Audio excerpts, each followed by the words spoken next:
가만히 누워있다가 몸을 돌리는 순간, 아침에 침대에서 일어나는 순간, 현잠을 보려고 고개를 젖히는 순간, 갑자기 세상이 빙글빙글 돌기 시작합니다. 내 몸은 분명히 가만히 있습니다. 또 움직이지 않았습니다. 침대도, 천장도, 벽도 제자리에 있습니다. 그런데 뇌는 완전히 다른 결론을 내립니다. 머리가 돌고 있다. 그 순간 눈동자는 흔들리고 속은 메스꺼워지고 몸은 균형을 잃습니다. 이 이상한 현상은 상상이나 기분 문제가 아닙니다. 귀 안쪽 깊은 곳에서 실제로 잘못된 신호가 만들어지고 있습니다. 그리고 그 신호의 출발점은 작은 돌멩이입니다. 이석, 어토코니아? 귀 안에 원래 있어야 하는 작은 칼슘 결정입니다. 정상 위치에 있을 때 이 돌은 중력을 읽는 센서입니다. 하지만 제자리를 벗어나 반고리관 안으로 들어가면 이 돌은 센서가 아니라 오작동의 원인이 됩니다. 내 몸에 암호를 푸는 시간. 34번째 에피소드. 오늘은 귀가 어떻게 머리의 회전과 기울기를 읽고 왜 이석증에서는 움직이지 않는 세상이 회전하는 것처럼 느껴지는지 인체의 설계도로 해독해 보겠습니다. 지난 에피소드에서 우리는 귀가 공기의 진동을 전기 신호로 바꾸는 과정을 보았습니다. 귓바퀴는 소리를 모았고 고막은 공기의 파동을 막의 진동으로 바꾸었고 이소골은 면적 차이와 지렛대 원리로 그 진동을 증폭했습니다. 달팽이관은 액체 파동을 주파수 지도 위에 펼쳤고 유모세포는 그 움직임을 전기 신호로 바꾸었습니다. 하지만 귀는 소리만 다루지 않습니다. 귀 안쪽에는 공간을 읽는 또 하나의 장치가 들어있습니다. 탐형기관입니다.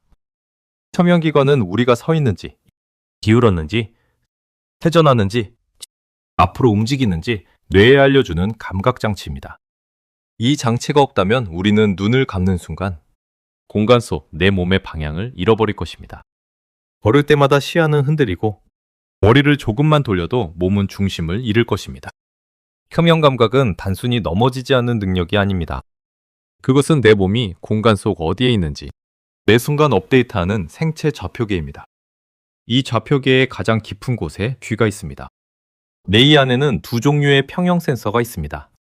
하나는 회전을 읽는 센서입니다. 안고리관입니다. 다른 하나는 중력과 직선 움직임을 읽는 센서입니다. 안형낭과 부형낭입니다. 의학용어로 유트리칼과 세큐. 먼저 반고리관부터 보겠습니다.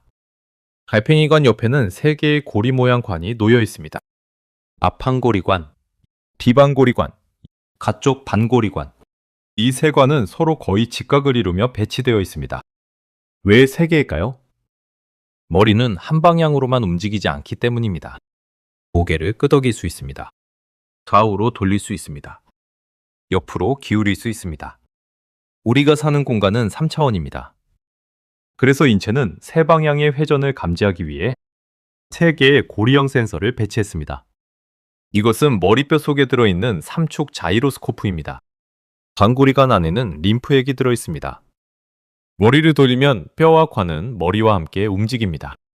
하지만 그 안의 액체는 관성 때문에 잠시 뒤처집니다. 자동차가 갑자기 출발할 때 몸이 뒤로 젖혀지는 것처럼 머리가 회전하면 액체는 순간적으로 반대 방향으로 밀리는 것처럼 보입니다. 이 액체의 흐름은 반고리관 안쪽에 감각장치를 휘게 만듭니다. 그곳에는 유모세포가 있습니다. 청각에서 소리를 감지하던 유모세포처럼 혐형기관의 유모세포도 털 같은 돌기의 휘어짐을 감지합니다. 차이는 자극의 종류입니다. 달팽이관의 유모세포는 소리 파동에 의해 휘어집니다. 완고리관의 유모세포는 액체의 흐름에 의해 휘어집니다. 유모세포가 한쪽으로 휘어지면 신경신호가 변합니다. 그러면 뇌는 머리가 어느 방향으로 회전하고 있는지 판단합니다. 여기서 중요한 점이 있습니다.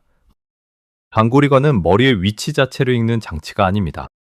회전의 변화, 즉 가까속도를 읽는 장치입니다. 머리를 돌리기 시작할 때 액체가 뒤처지고 그 흐름이 감각세포를 자극합니다. 하지만 같은 속도로 계속 돌고 있으면 시간이 지나며 액체도 함께 따라 움직입니다. 그러면 자극은 줄어듭니다. 반대로 갑자기 멈추면 관은 멈췄지만 액체는 관성 때문에 계속 흐르려 합니다. 이때 뇌는 반대로 도는 듯한 착각을 느낍니다. 놀이기구에서 내린 뒤에도 세상이 계속 도는 것 같은 이유가 바로 이 관성의 잔상입니다. 귀 안의 작은 액체가 아직 멈추지 않았기 때문에 뇌는 세상이 아직 움직인다고 해석합니다. 하지만 균형은 회전만으로 완성되지 않습니다. 우리는 머리가 위로 향하는지, 옆으로 기울었는지, 앞으로 움직이는지도 알아야 합니다.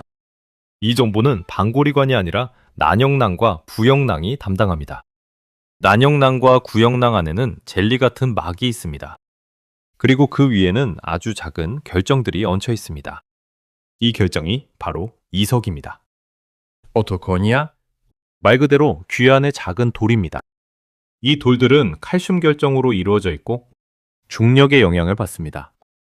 머리를 기울이면 이석의 무게가 젤리막을 끌어당깁니다. 젤리막이 움직이면 그 아래 유모세포의 돌기가 휘어집니다. 그 순간 뇌는 머리가 어느 방향으로 기울었는지 알아냅니다. 우리가 눈을 감고도 고개가 기울었는지 느낄 수 있는 이유는 이 작은 돌들이 중력의 방향을 읽고 있기 때문입니다. 난영낭과 구영낭은 직선 움직임도 감지합니다.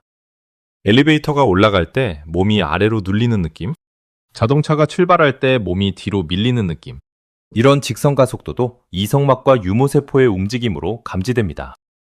정상 위치에 있을 때 이석은 대단히 유용한 센서입니다. 문제는 이 돌이 제자리를 벗어날 때입니다.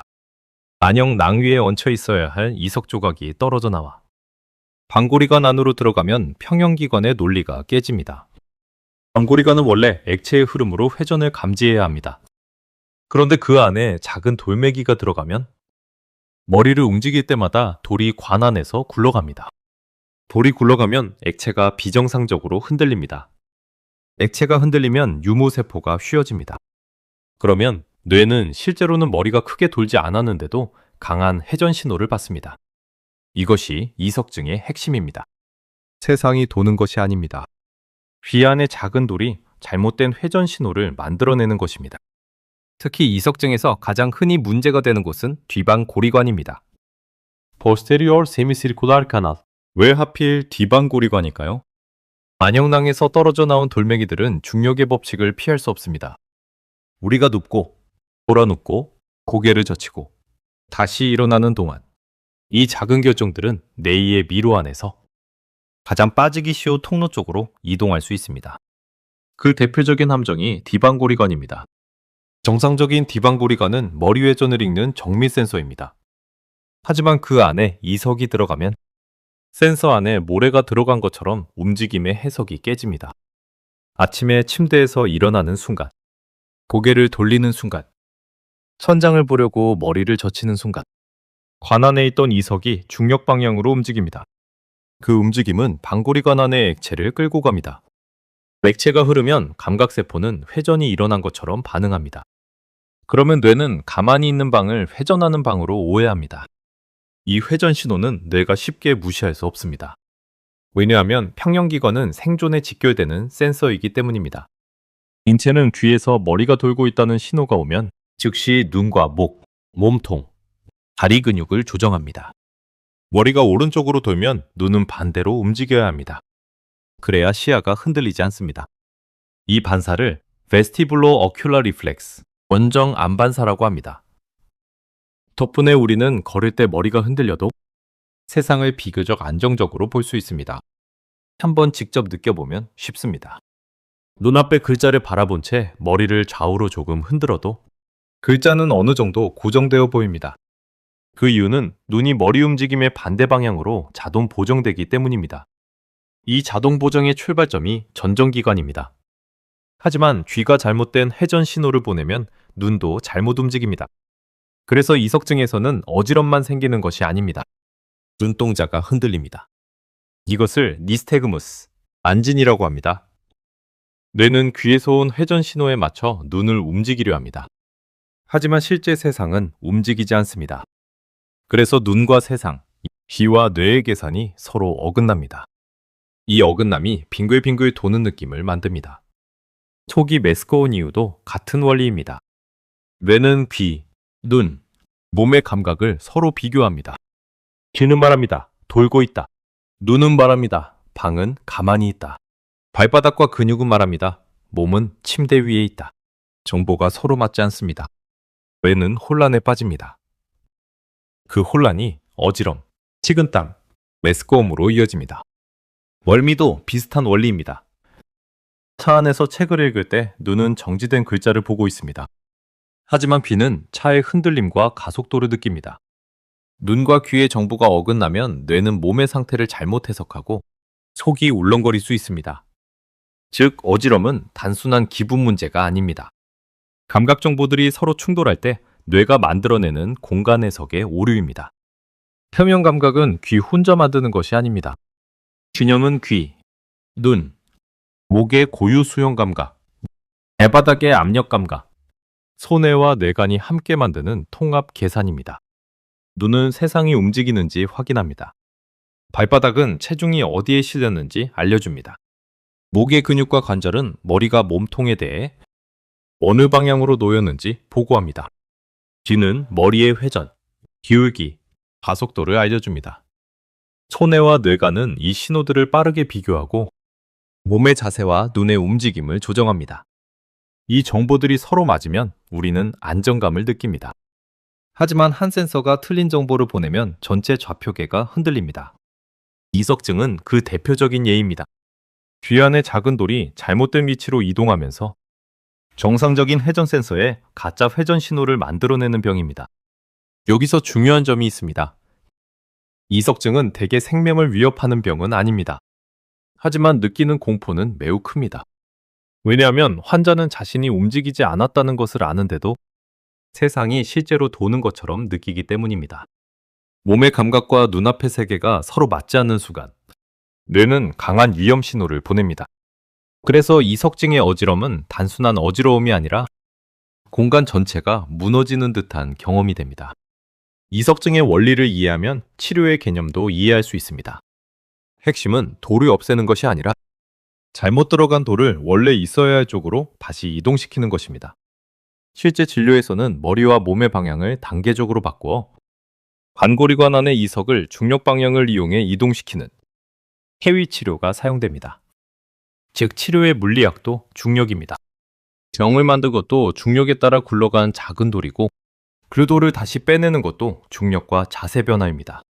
귀 안의 세계는 작지만 그 안에서 벌어지는 사건은 완전히 물리적입니다. 액체가 흐르고 돌이 구르고 센서가 휘어지고 뇌가 회전을 계산합니다. 이제 평형기관을 다시 정리해 보겠습니다. 방골이관은 머리의 회전을 읽습니다. 세 개의 방골이관은 서로 다른 방향의 회전을 감지하는 삼축 자이로스코프입니다. 난형낭과 구형낭은 중력과 직선 움직임을 읽습니다. 그 위에 놓인 이석은 작은 칼슘 결정으로 정상 위치에서는 머리의 기울기와 가속도를 감지하는 중력 센서입니다. 하지만 이석이 떨어져 방골이관 안으로 들어가면 센서는 오작동합니다. 특히 디방골이관에 들어간 이석은 머리 움직임에 따라 액체를 흔들고 뇌에 가짜 회전 신호를 보냅니다. 그러면 뇌는 움직이지 않는 세상을 움직인다고 믿습니다. 그 결과가 회전성 어지럼, 안진, 매스꺼움입니다. 귀는 단순한 청각기관이 아닙니다. 귀는 소리를 듣는 마이크이자 공기와 액체 사이의 물리적 변환기이며 회전을 감지하는 자이로스코프이고 중력을 읽는 수평계입니다. 지난 에피소드에서 우리는 공기의 떨림이 어떻게 달팽이관과 유모세포를 거쳐 소리의 세계가 되는지 보았습니다. 이번 에피소드에서 우리는 림프액의 흐름과 작은 이석이 어떻게 공간 감각을 만들고 그 위치가 어긋날 때 세상이 회전하는 착각이 생기는지 보았습니다. 인체는 놀라울 만큼 정교합니다. 하지만 정교한 장치일수록 작은 오차 하나가 엄청난 감각의 오류를 만들 수 있습니다. 귀 안에 작은 돌멩이 몇 알.